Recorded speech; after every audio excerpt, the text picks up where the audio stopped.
KuuImpact with, hey, this isn't a Let's Play video. No, this is Let's Figure Out Dragoon Chronicles Origin of Evil, the miniseries. Okay, so me and Supersonic Clicks were through comments about this game, and I was reading other people's comments, and yeah, this says backstory. So I decided to open up the README file and actually give it a read-through, even though it's pretty damn hard to read, even from my thing. I don't even know if you're going to be able to see it. It's all mushy. But let alone to this. This is supposedly the backstory to the whole thing. And, yeah. We're going to be breaking this down. See, they say that the story revolves around a young man, and when he was young, his father was... He lost his father to a snake in a cave. I'm guessing that's the Copper Viper?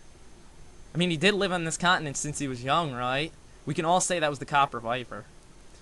And, like... See, after his father's death, he was the only male in the house, leaving him to protect his mother and baby sister, which would be Asa. We don't know his mother. I don't know. Yeah, you know, this is like that cliche RPG crap. We were all talking about that. Yeah, you know, how the man of the house kind of shit. You know, they live in that kind of time. A little laggy. Yeah, see... After his father's death, see what happened? He started to hear the voices, and look what they say. They wanted to make him powerful, and I'm gonna go down. So, apparently these voices could give him power. How? Ataki must have not been what he was before, when he was a kid. I mean, I can't say that Fighter in Final Fantasy was a fighter when he was a kid. I would doubt that. And as you can read here, that says they kept coming back and slowly coaxing him to their side, even though I didn't highlight their side. You can understand that he was ignoring them at first. He was doing the right thing. And they were the ones who kind of taught him all that he knows. You can see he could copy the opponent's moves, and he handles all the elements, just like someone else said in the comments. And I should have read this first, because that would have helped me. Now, the next line... I'm gonna... Why am I moving my mouse? Whatever. My mouse is locking up, sorry. That's why I can't highlight as fast. Yeah, it says, like, when he came of age, he started to wander the western continent, so now we know Overworld 1 is in the west. And not only that, he left his mother and sister. And what does it mean he came of age? And what the hell? Voices is spelled wrong, guys. You can't even spell your own README right. Was this translated too? I'm not even gonna ask. See, look, no one trusted him at first. He was just a crazy guy, you know, he said the end is near, but then... Oh, when the king changed his attitude, because we know he wasn't the king anymore, he was, Onigo Kani, right? So, yeah, they all turned to him like he was their savior, or their Jesus, and he told them to rebel and build an army of children. Now, think that over. Building an army of children, and he put them all in a camp where they would train with him. Little children here. Doesn't that sound... That sounds really, like... That sounds really straight in the head. You would really leave your children with that guy, right? I know I wouldn't if I was one of those parents. No, savior or not, I wouldn't trust him enough with my child in a camp with him. And what kind of encampment is this? See, look, they praised him ever since then. Like, I guess power went to his head. I mean, he already had voices in it. They were just feeding into it. Now this makes little sense to me, because if you were watching a nude girl bathing in a river, yeah, that does make sense. She started hitting him with a branch. I'm guessing that girl is Setsume. They don't ever say a name.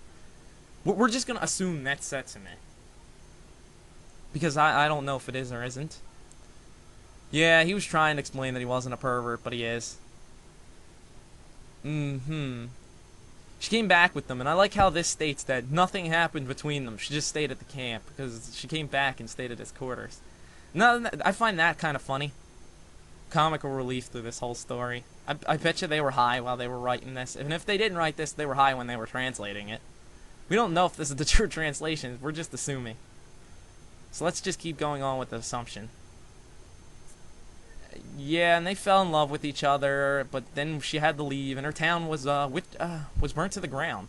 Now, that's something interesting, because that note could mean that there was more cities in the overworld than there really was, because there was always like one city in the overworld.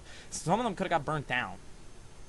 And earlier it mentioned war was breaking out, like among all the kingdoms, so more cities could have been destroyed in the whole process, and that's why there's not many towns on the map. They're trying to explain their, well, the game's lack of consistent towns.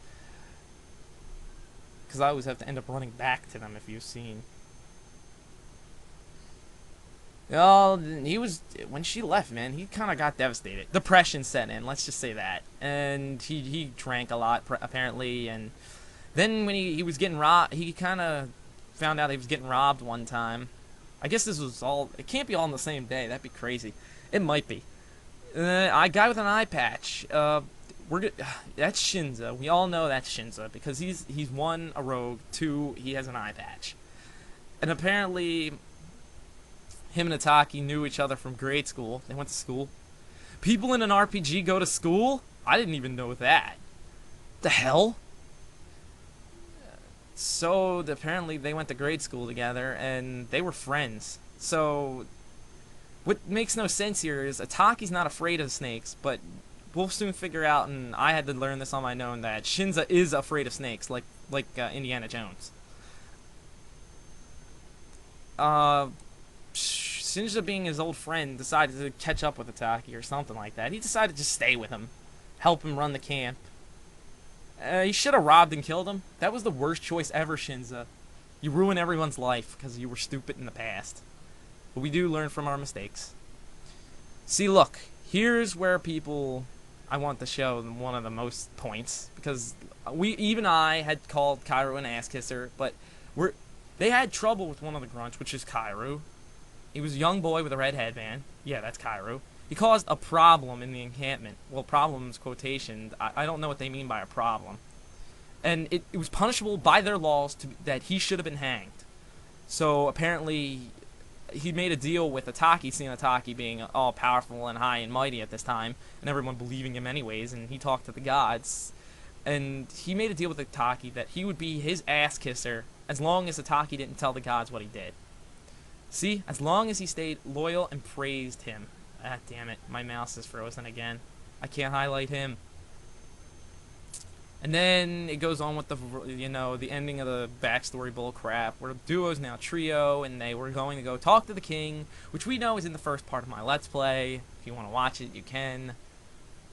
And the game begins here. See, they literally tell you, come on, play our game to figure the rest of this out. And here's another note I brought up to a lot of people who were watching.